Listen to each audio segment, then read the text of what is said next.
hello सर आं सुमै टिभिनि सार सुमै হ্যাঁ হ্যাঁ স্যার তুই যে চিনি যে জনজাতি মোর্চার জেনারেল সেক্রেটারি যে বিদ্যুৎ দেববর্মা বিনি যে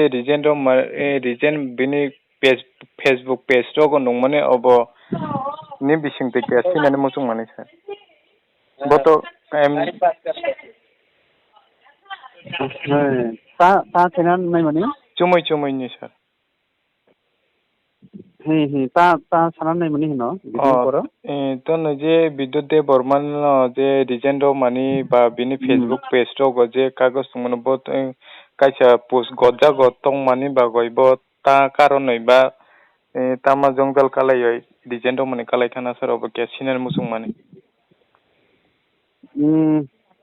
आं तो दिल्ली हो और वो पार्टी प्रेसिडेंट डॉक्टर मानिक संदे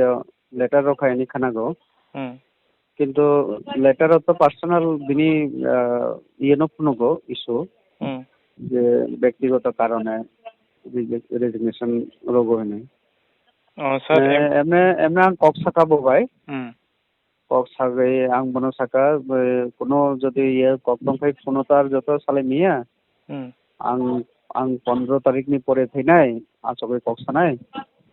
कोनो सुविधा इनके आसबै सल फैनाय नि सागा गनो सर एमने बो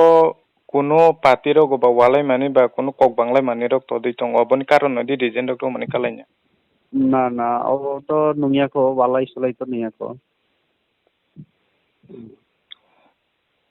के बो